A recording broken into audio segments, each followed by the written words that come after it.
novamente juntos no programa Vida Além da Vida. Hoje conversando com o nosso Humberto Fabre, escritor, companheiro de doutrina, residente nos Estados Unidos, mas tem muita coisa para nos enriquecer dentro do programa, Humberto. Muito obrigado, dona Adela, a senhora é muito gentil. Aproximando-se as festas juninas, vamos recordar nesta Vida Além da Vida algumas passagens de vida dos santos católicos. Adorados por seus feitos milagrosos, muitos curaram, apareciam em 2 lugares diferentes, tinham visões, ouviam vozes, enfim. Vamos refletir juntos sobre essas histórias e desvendar esses mistérios, com explicações trazidas dentro da doutrina espírita. Humberto, os santos eram médiuns? Completamente, com uma palavra diferente, né? Não, porque a terminologia médium, mediunidade, ela surge um pouquinho antes de Kardec, mas é muito utilizada por Kardec, né? Um pouco antes nós encontramos algumas referências desta palavra, mas é Kardec quem vai de fato popularizá-la. Eram médiuns e às vezes médiuns poderosos. O termo mediunidade não é inadequado ao pensamento católico, eles não aceitam isto, né? Pois é uma situação muito sui generis, né? Porque os santos e os chamados milagres são, na realidade, efeitos hoje analisados e não só pelos nossos companheiros de doutrina espírita, mas hoje há muitos deles já sendo analisados em laboratórios já de algum tempo. Vamos colocar já de algumas décadas, analisado em laboratório e, aliás, até desde contemporâneo de Kardec, já como, por exemplo, o William Crookes, já trabalhava com análises aprofundadas de ectoplasmia, por exemplo, né, dos efeitos ectoplásmicos em laboratório, claro, por mais de 4 anos. Então, são assuntos pesquisados e que continuam sendo pesquisados. Recentemente, nós tivemos até a oportunidade de vermos uma pesquisa feita por médiuns psicógrafos numa universidade americana, onde brasileiros participaram. Se nós não nos enganamos, pesquisadores da USP, se nós não nos enganamos, com esses brasileiros que participaram. E o curioso foi constatar, entre tantas outras coisas, que o cérebro do indivíduo utilizado para a escrita normal, quando acontecia o processo da psicografia, a área da escrita não era acionada no cérebro. Ou seja, mostrando que havia uma outra mente atuando de outra maneira, sem dúvida. E isso também foi sendo comprovado no caso da meditação. Quando a pessoa medita e é ele que está meditando, fotografarem o cérebro e ele tem essa zona da meditação frontal mais inflamada, mais grossa. Então é ele. Sim, eu lendo também a respeito, quando o indivíduo medita, é interessante notar, né, porque a noção de tempo e espaço desaparece. Como na prece, né? Quando nos concentramos numa prece, a noção de tempo e espaço desaparece. Parece que nós temos a nítida sensação de adentrarmos realmente outra dimensão. Né? Agora, como os santos conseguiam realizar os milagres? Eles não conheciam. O médium hoje estuda, ele se entrega ao fenômeno. O santo se entregava pela fé, porque eles não conheciam. Mas na realidade, se nós olharmos os aspectos, né, a mediunidade sempre existiu desde que o mundo é mundo, ou seja, desde quando o primeiro ser humano começou a acontecer no planeta, não é verdade? E esta condição destes chamados milagres, quando são as operações feitas positivas em favor do semelhante, poderiam não ter um conhecimento de natureza técnica, mas nós não podemos esquecer que esses grandes espíritos que passaram e que foram canonizados, mas de fato aqueles que foram canonizados pelos trabalhos no bem que fizeram. Porque muitas criaturas acabaram sendo canonizadas e eram verdadeiros tiranos, né? Promoveram situações infelizes para eles próprios e para a comunidade. Mas o fato é que esses espíritos, né, podiam até não demonstrar conhecimento técnico na condição atual, Mas nós não podemos esquecer o fator das reencarnações anteriores e, por vezes, sendo criaturas até mesmo que tenham experienciado situações em outros planetas, tendo a capacidade de ser muito mais evoluído. Como, por exemplo, um Francisco de Assis, né, que é uma das reencarnações de João. Mas a pergunta é, para João poder acompanhar Jesus, dada a evolução das criaturas no planeta, quando Jesus chega, João não poderia ser um espírito com experiências apenas aqui na Terra. Sem dúvida. Sabe-se de várias histórias de personagens católicos que apareciam em 2 lugares ao mesmo tempo. Como o Espiritismo explica isso? A questão da bilocação, né, onde, para ficar mais simplificado, vamos usar o exemplo do Santo Antônio. Antônio é, sem dúvida, um dos grandes exemplos. Na realidade, ele entrava num estado de torpor, fazia um desdobramento, mas não só apenas o desdobramento, porque em desdobrando-se, Eurípides Barçanufo também tinha essa mesma faculdade, havia, na condição do espírito, para nós verificarmos que a técnica poderia não ser divulgada, mas esse espírito precisava ter conhecimento dela, porque ele ia acabar utilizando de ectoplasmia de pessoas presentes ou não, mas com certeza utilizava ectoplasmia do ambiente, de pessoas, etc., para produzir o efeito de tangibilidade, né? Ou seja, vulgarmente conhecido como materialização. Então, não é só um aspecto, não era um aspecto de desconhecimento dele, porque era um trabalho efetivo. Haviam 2 mediunidades, né? A de materialização e também a outra que ele se transportava. Sim, e também ele não poderia desconhecer esses aspectos, porque havia uma atividade dele efetiva, né? No caso do Antônio, ele vai defender o pai que está sendo julgado e, no entanto, ele está lá, no termo mais comum, materializado no local, enquanto o seu corpo estava repousando em outro. Então, veja, ele tinha que ter conhecimento, porque ele tinha consciência do fato aonde ele se encontrava, mesmo desdobrado. Tem uma passagem, aliás, do Chico dessa maneira, que a senhora deve se recordar muito bem, que particularmente me impressionou muitíssimo quando ele psicografava nesse acontecimento no Grupo Espírita da Prece, e o professor Herculano Pires, já desencarnado, veio fazer uma solicitação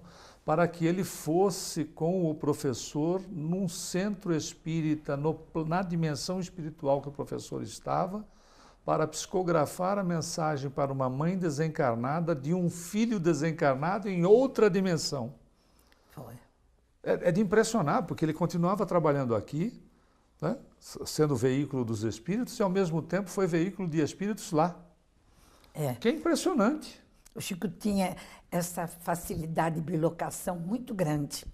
Ele muitas vezes parava de conversar, ficava quieto e a gente via que ele ficava em silêncio. Ele tinha essa impressão que ele saía do local. Certa feita ele disse, numa das conversas com ele, de que às vezes ele estava psicografando, ele saía do corpo, circulava entre os presentes no lado grupo, de fora da sala, para ver o que as pessoas estavam pensando, para depois poder dar-lhes algum direcionamento. Você já imaginou? Fazia. Ele tinha uma facilidade desse desprendimento fantástica. Da mesma maneira que os chamados santos. Santos. Né? Da mesma capacitação. Agora, numa grandeza mediúnica tão grande como a de Antônio de Pádua, por que Antônio é considerado um santo casamenteiro? Porque hoje seria demodé, não é? Mas com o casamento tão desvalorizado. Conta-se que uma jovem fazia muita oração para a imagem do Antônio e exatamente solicitando que este santo lhe arrumasse um noivo, né? Fizesse que se surgisse um noivo. Mas como o noivo não aparecia, um dia ela pegou a imagem do santo e atirou pela janela. Essa é a história, né? Atirou pela janela e caiu na cabeça de um rapaz que passava, um cavaleiro, e eles se olharam, a partir de então se conheceram, se apaixonaram e se casaram. Vem daí essa história. Agora, o Chico adorava, por exemplo, também, quando via dois jovens e um flertava o outro, ele alimentava essa união. Esses espíritos grandes adoram que as famílias se formem, os núcleos, a continuidade. Para eles, não. Mas para a continuidade da vida, realmente eu acho que sim, gostam. E também a pergunta é se eles já não olham, né? O caso que precisa se reajustar. O reajuste, sem dúvida. De repente diz assim, aqui está o reajuste. Eu conheço um caso perfeito sobre isso. Olha, aí, tá vendo? Aliás, se conhecem muitos. Muito. Né? E São Pedro, tão aclamado como que tem as chaves do céu, ele também era médium, Pedro. E, aliás, um médium de ectoplasmia, não da ectoplasmia em caráter visível, mas de ectoplasmia que pode ser também se dar em caráter não visível em nosso plano, que ele realizava verdadeiras maravilhas, né? E que nós precisamos estudar esses aspectos, porque veja que beleza, quando o Pedro, o paralítico, lhe pede dinheiro e ele diz, não tenho ouro nem prata, mas o que tenho isso vos dou, levante-se e ande. É tão interessante analisar uma passagem dessa, porque nós sabemos que o indivíduo que sofre deste tipo de problema, ou por vezes até congênito, ele não tem, primeiro, se for congênito, ele não tem um registro de andar, não é? No cérebro, nessa existência. A ocorrência ela é impressionante, porque face em frações de segundos se opera no perispírito para que a musculatura refeita no perispírito se reflita no corpo físico, porque nós não andamos em cima de ossos, né? Nós precisamos da estruturação muscular. E em segundos, em frações de segundos, ele adentra em outra reencarnação do indivíduo para trazer da memória espiritual o que é andar, porque senão o indivíduo sairia rastejando do mesmo jeito. Sem dúvida. É simplesmente impressionante. Quer dizer, a classificação de milagre, claro, né? O milagre é exatamente fruto do nosso desconhecimento. E quando nós vamos pesquisar, nós vamos verificar a beleza que está por trás destes acontecimentos, que em nada alteram as leis universais, né? Muito pelo contrário, fazem parte delas, né? Vamos a um breve intervalo e voltamos em seguida. O programa Vida Além da Vida tem o apoio cultural da Livraria Espírita União. Adquira estas e outras importantes obras na Livraria Espírita União. Sempre as melhores publicações espíritas do país. Livros de todas as editoras espíritas, descontos especiais para centros espíritas, associações, livrarias e clubes de livros. Livraria Espírita União, Avenida Rangel Pestana, 233, ao lado da estação Sé do metrô. Voltamos com Vida Além da Vida, hoje conversando com Humberto Fabre. São João foi quem batizou Jesus e o reconheceu como Messias. É também fruto da sua mediunidade, as vozes que ele ouvia. Ele era profeta? O profeta é uma palavra antiga, não é? Porque não existia a palavra médium. Ele era profeta. Era profeta. Era um médium, porque às vezes nós tendemos a achar que o profeta profetizava no sentido de ele ter capacidade de adentrar ao futuro, o que não é verdade. Ele era um médium. Agora, no caso do João, era um espírito extremamente bem preparado, porque era o precursor do Cristo. E também uma criatura que tinha capacidades ectoplásmicas acentuadas, né, para fazer produzir os efeitos que produzia.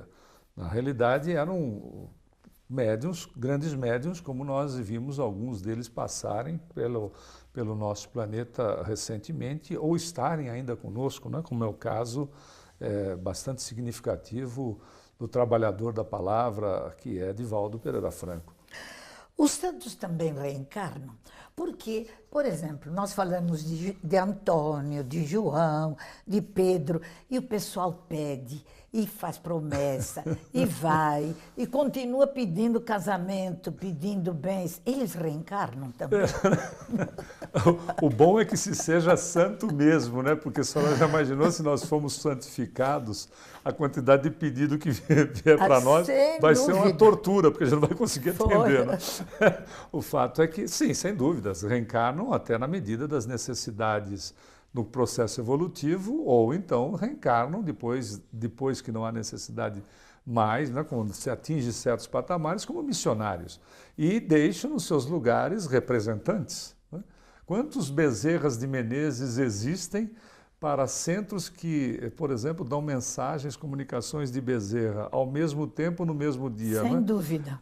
Ou seja, já entendemos que o espírito pode se refletir em vários lugares ao mesmo tempo, mas também nós verificamos que existem espíritos que estão na falange daquele espírito e vão atender em nome dele, como nós constituímos advogados, para que cuidem dos nossos interesses, sem que nós estejamos lá através de procuração, não é fato? Paulo, na primeira carta aos Coríntios, fala sobre os diferentes dons. Quais são esses dons? Porque as cartas de Paulo, principalmente os espíritas estudam muito pouco, né? Eu acho. E ele fala muito sobre os dons. Dons mediúnicos seriam? Sim, o dom é a palavra para a época adequada para a mediunidade, o dom de falar línguas, o dom de ver e assim sucessivamente.